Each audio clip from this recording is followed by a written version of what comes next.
माननीय सदस्यगण, मुझे श्री अर्जुन चौटाला विधायक द्वारा राज्य में बढ़ते डेंगू के मामलों से संबंधित ध्यान आकर्षण सूचना संख्या 15 प्राप्त हुई है।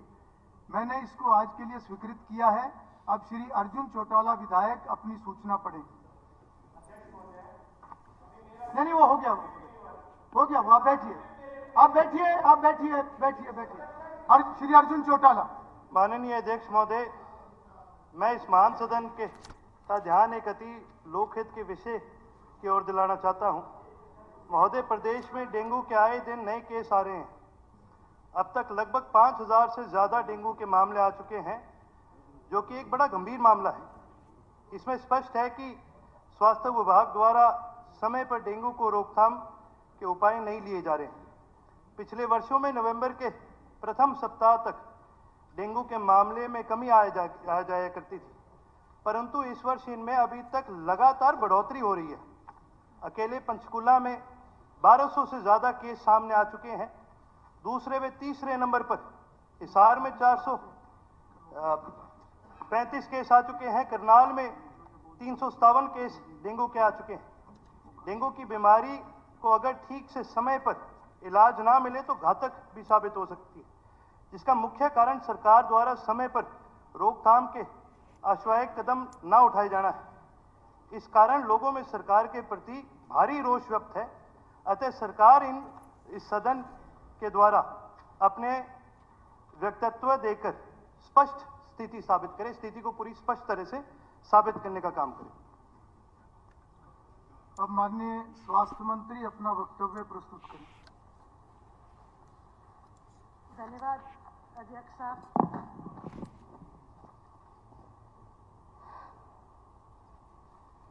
I am grateful to the honourable members of the Haryana Legislative Assembly, Shri Arjun Chautala ji, MLA, for raising an important issue related to increasing incidence of dengue in the state of Haryana. I would like to inform my colleagues that the state government has left no stone unturned to prevent the spread of dengue in the state. Dengue is a self-limiting and an outbreak-prone viral disease transmitted by the infected female Aedes mosquitoes. Dengue virus has 4 strains, DENB1, 2, 3 and 4. The virus causes flu-like symptoms, and in some cases it can develop into severe forms like dengue hemorrhagic fever or dengue shock syndrome, which can be life-threatening. Most of the dengue patients remain asymptomatic and lead a normal life. Some cases develop symptoms which varies from fever to bleeding and shock. Guidelines of the National Vector-Borne Disease Control Program are being implemented in the state for control of vector-borne diseases. मैं आपको बताना चाहूंगी कि साल 2021 में हमारे कुल dengue cases थे 11,835, 22 में 8,996, 23 में 8,021 और 11 नवंबर आज 24 तक 4,634 हुई हैं। Major steps have been taken to undertaken for dengue control. सबसे पहले डेंगी एक notifiable disease epidemic disease act के अंदर डाला गया है।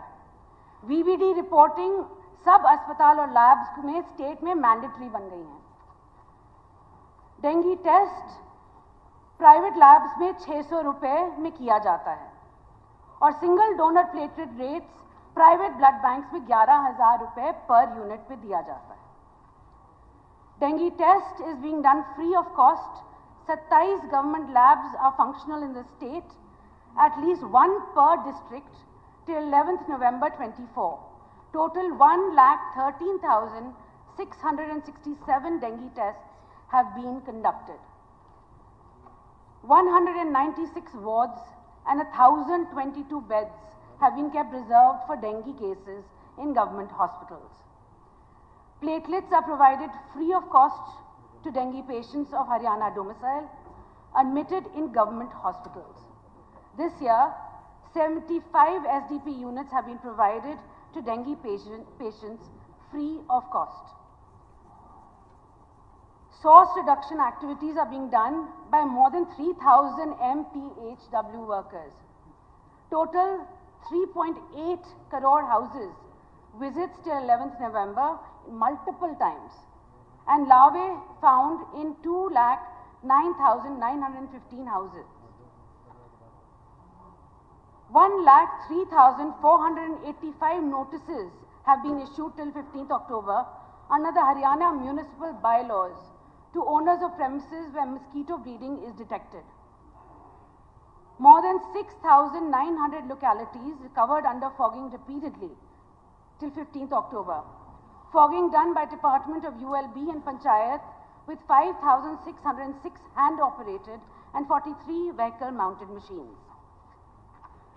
जैसे ही मैंने हेल्थ डिपार्टमेंट संभाला, मैं भी बताना चाहूँगी कि 8 नवंबर को मैंने एक चिट्ठी लिखी और पंचायती राज, हमारे ऑनरेबल पंचायती राज मिनिस्टर जी को और ऑनरेबल यूएलबी मिनिस्टर को, ताकि फॉगिंग इंटेंसिफाई की जाए डेंगू के रहते. Intersectoral meetings at state level was also held 13 मई में under the chairmanship of the ACS Health to see coordination of other departments. At district level, intersectorial meetings in all 22 districts has been conducted. Public awareness activities are being done regularly. Newspaper advertisements, pamphlets, banners and hoardings, group meetings, miking, etc.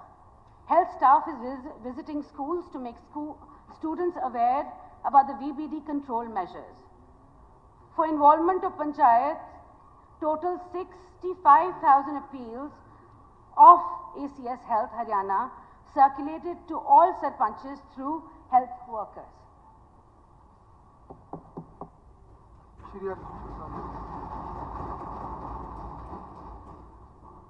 अध्यक्ष महोदय, माननीय मंत्री जी ने अपने जवाब में आंकड़ों का बड़ा जिक्र करा है और बड़े स्पष्ट तरीके से कई आंकड़े तो इन्होंने बताने का काम करा है, लेकिन कई आंकड़े मैं इनके संज्ञान में लाना चाहूँगा कि कुछ इनमें आंकड़े गलत भी हैं. जैसे कि माननीय मंत्री महोदय जी ने जिक्र करा टोटल नंबर ऑफ केसेस का और उनके रिलेटेड जो डेथ्स हुई, तो मैं एक छोटा सा आपका ध्यान लेके आना चाहूँगा. सीरियल नंबर 20, जहाँ सिरसा का जिक्र होता है अप टू 11th नवंबर, एक सिंगल डेथ रिपोर्टेड नहीं है, जबकि मेरे खुद के कर्मचारी की बिटिया 11 साल की उनकी बिटिया है और डेंगू में हेमरेजिंग की वजह से उसकी डेथ हो गई और ये कहीं पर भी सरकारी आंकड़ों में रिपोर्टेड ही नहीं. साथ ही साथ माननीय मंत्री जी ने एक बात अपनी रखी इसके अंदर, मैं उसी के ऊपर एक सप्लीमेंट्री ये भी लगाना चाहूँगा कि VBDs की जो रिपोर्टिंग है सारे हॉस्पिटल्स की स्टेट को मैंडेटरी है. तो जो ये आंकड़े पेश किए गए हैं, क्यों केवल सरकारी अस्पतालों के आंकड़े पेश किए गए हैं, प्राइवेट हॉस्पिटल्स के आंकड़े क्यों नहीं पेश किए गए इसके अंदर? क्योंकि आज के दिन जब हम हरियाणा की बात करते हैं तो 14,000 डॉक्टर्स रजिस्टर्ड हैं, जिसके अंदर केवल 4,500 डॉक्टर्स आज के दिन स्टेट के लिए काम करते हैं, सरकारी नौकरियों पे हैं. 10,000 से ज़्यादा रजिस्टर्ड डॉक्टर्स प्राइवेट इंस्टीट्यूशंस में काम करते हैं. तो उनके आंकड़े जो हैं वो क्यों नहीं रिपोर्ट किए गए? जब सवाल किया गया था तो ये कहा गया था धुंधला जवाब नहीं, स्पष्ट जवाब के लिए एक हो गया था.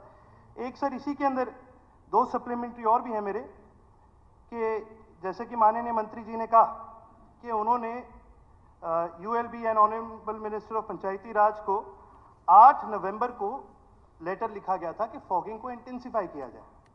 मैं आपके माध्यम से, सदन के माध्यम से ये सवाल रखना चाहूँगा, भाई केसेस तो नवंबर के फर्स्ट वीक से लगातार उनके अंदर हमें बढ़ोतरी दिख रही है.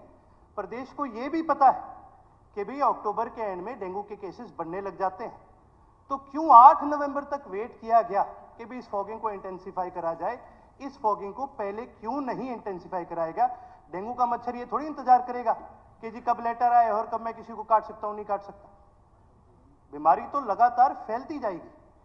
अगर आप इसके अंदर देरी करेंगे तो उसका नुकसान आदमी से ज्यादा आज के दिन इस देश के बच्चों को उठाना पड़ता है. सर एक मेरा इसके अंदर सवाल और भी है सप्लीमेंट्री, ये भी एक माननीय मंत्री जी से मैं पूछना चाहूंगा कि इस अवसर पर यह भी स्पष्ट करें कि रिक्त डॉक्टरों में, टेक्नीशियन, पैरामेडिकल स्टाफ की कमी को कब तक पूरा किया जाएगा, क्योंकि अभी तक इस जवाब के अंदर कहीं पर भी ये जिक्र नहीं आया कि भी कमी कितनी है डॉक्टर्स की, जबकि ये हमें पता है कि हर स्टेट के अंदर, हर जिले के अंदर डॉक्टर्स की, नर्सिंग स्टाफ की, इक्विपमेंट की कमी है। तो वो भी अपना स्पष्ट करें कि इसको कब पूरा किया जाएगा। Health minister. शुक्रिया अध्यक्ष साहब। सबसे पहला जो प्रश्न था वो था कि आंकड़ों पर,